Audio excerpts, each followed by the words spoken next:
General Hospital will reveal Molly Lansing Davis never imagined that one day she would be the one to file charges against her own sister, let alone be the person determined to send her to prison.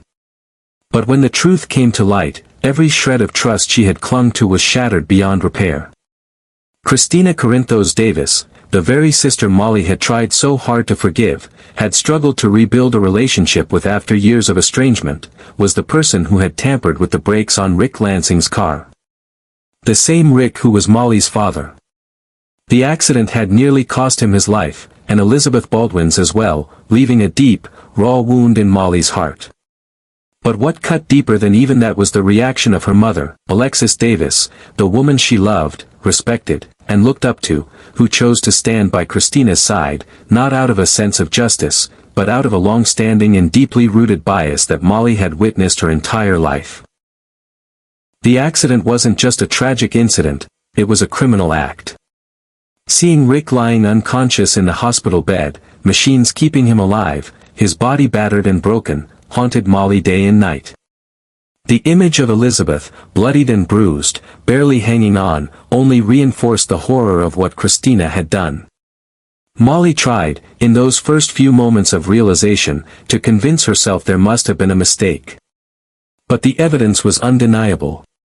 And the hardest pill to swallow was not only knowing her sister was responsible, but that her mother was willing to cover it up. Alexis, once the embodiment of strength and legal ethics in Molly's eyes, had now become a participant in deception. A seasoned lawyer, Alexis wielded her influence and legal knowledge not to uphold justice, but to bury the truth. She tampered with the investigation, leaned on old contacts, and carefully obscured Kristina's involvement, all under the guise of maternal protection. Molly had long endured being the responsible daughter, the one expected to understand, to forgive, to be the rock. But this time was different. This was unforgivable. In the days that followed, Molly didn't cry. She didn't scream or confront anyone in anger. Instead, she buried herself in research and strategy, poring over case law, reviewing traffic camera footage, contacting possible witnesses, even reaching out to law enforcement officers discreetly. She wasn't just acting as a daughter seeking justice for her father, she was acting as a lawyer, as someone who believed in the law not only as a profession but as a moral compass. If no one else would hold Kristina accountable, then she would. When Alexis discovered what Molly was planning, she broke. The confident, composed attorney was gone, replaced by a desperate mother, terrified of losing both daughters. Alexis came to Molly, red-eyed and trembling, her voice soft and pleading. She knelt in front of her, begged her to stop, to think of what prison would do to Kristina. She spoke of regret, of fear, of a mother's instinct to protect. But Molly's face remained unreadable, emotionless. The tears no longer came. The pain had calcified into resolve. Alexis had always asked Molly to understand, to be patient, to be forgiving. And for years, Molly had tried. But this time, it was different. This time, someone nearly died. This time, a crime was committed, and the very people who were supposed to protect justice had become complicit in burying it. And so, Molly turned away. She said nothing, offered no comfort, and left her mother kneeling on the floor. She knew this decision would change her life. She knew it could destroy her family. But she also knew that if justice didn't start within your own home, then it could never truly mean anything. So she chose the harder path. The right one. Even if it meant sacrificing the most sacred thing she had ever known, family. When Molly learned the truth, she didn't cry. She didn't scream. There were no sobs, no angry outbursts. Instead, a chilling silence settled over her, a stillness so heavy it felt like the calm before a storm that had been gathering for far too long. This silence wasn't born of indifference, but of emotions so intense, so overwhelming, that they had outgrown expression. A quiet storm, simmering beneath the surface, waiting for the right moment to explode. She had tried, truly tried, to understand Kristina. Molly had once believed that her sister was merely lost, caught in a cycle of impulsive behavior and emotional outbursts. She had forgiven the thoughtless words, the emotional distance, the reckless choices. She had hoped, time and again, for reconciliation. But this was different. This wasn't a mistake. This was deliberate. Tampering with the brakes of a car wasn't a cry for help, it was an act that could have killed someone. And not just anyone, Rick Lansing was her father. The betrayal was incomprehensible. Christina had knowingly endangered the life of the man who had raised Molly, who had shaped her entire worldview. The same man who had, in many ways, been the anchor in a chaotic family dynamic. The accident had almost taken his life, and Elizabeth Baldwin's as well. It was a miracle they both survived. But to Molly, what was even more horrifying than Christina's actions was the realization that their mother, Alexis Davis, chose to protect the criminal over the victim. Alexis had always been Molly's moral compass, strong, intelligent, principled. A woman of the law. But now, all of that was shattered. Alexis didn't just stand by Christina, she actively manipulated the system to shield her. She pulled strings within the legal world, suppressed evidence, pressured investigators, and used her connections to ensure that Christina's crime remained buried. It wasn't just parental instinct, it was calculated obstruction. Molly felt utterly betrayed, from both sides. One by a sister who had crossed a line that could never be uncrossed, and the other by a mother who had forsaken truth for blind loyalty. Their already fragile family ties didn't just fray, they snapped. And yet, through it all, Molly didn't fall apart. The devastation didn't crush her, it forged her into something harder, colder, more resolute. She didn't tell anyone what she planned to do. She didn't argue. She simply got to work. Quietly, methodically, she began gathering evidence. She combed through surveillance footage, tracked down potential witnesses, scrutinized timelines, and compiled everything that could link Christina directly to the crime. She worked like a lawyer on the most important case of her life, because it was. And standing in her way was the woman who had taught her everything about law, ethics, and justice, Alexis. A veteran attorney, Alexis had the skills and the experience to manipulate any legal loophole. But the more she fought to conceal Christina's guilt, the more determined Molly became to expose it. Every lie Alexis told, every truth she buried, every favor she called in, it only fueled Molly's drive. There were no confrontations, no emotional breakdowns. Just long nights, stacks of case files, pages of notes, and a growing sense of urgency. She remembered the hospital, the machines keeping Rick alive, the bruises on Elizabeth's face, the pain in everyone's eyes. It haunted her, and it gave her strength. Because if no one else was willing to seek justice, then she would be the one to do it. And when Alexis eventually discovered what Molly was doing, panic set in. The fierce, composed mother disappeared, replaced by a woman desperate to save what remained of her family.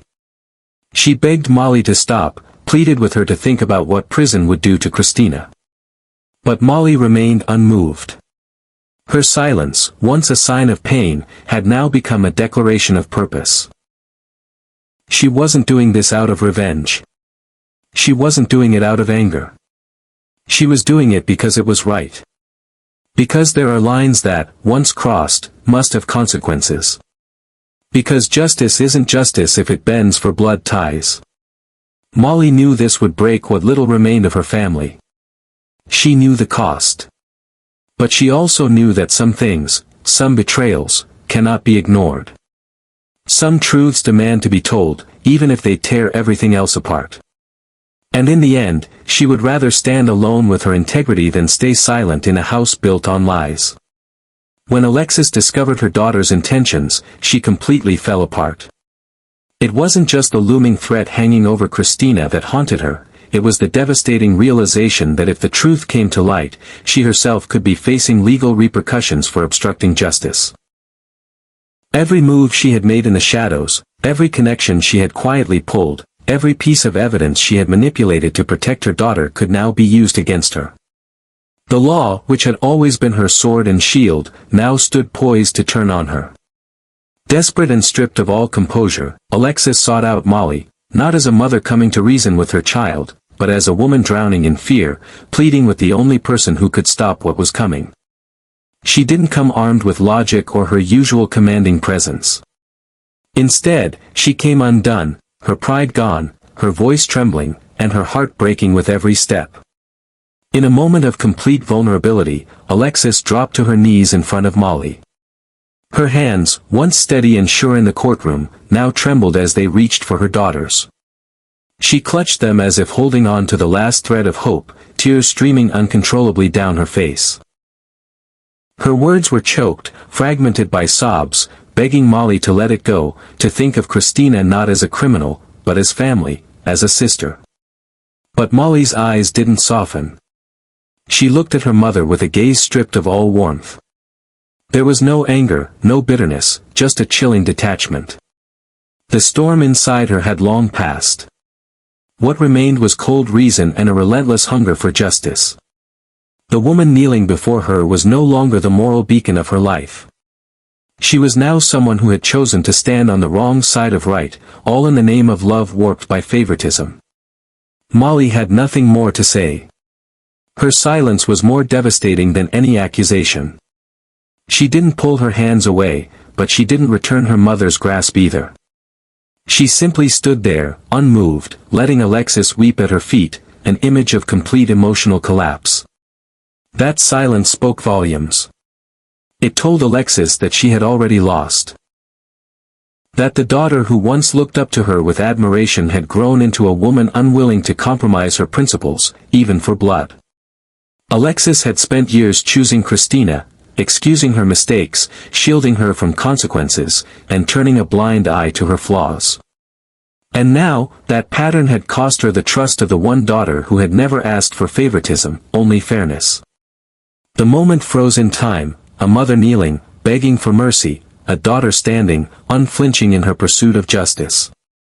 Between them stretched a chasm dug by years of quiet inequality, by choices that could no longer be justified, by a truth that had become too heavy to ignore.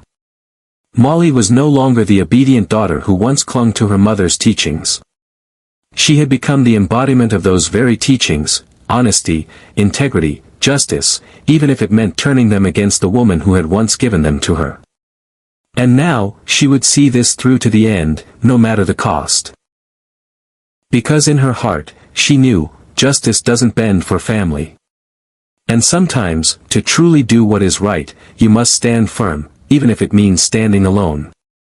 Christina, upon hearing that her younger sister was resolute in taking her to court, was overwhelmed by a tidal wave of disbelief.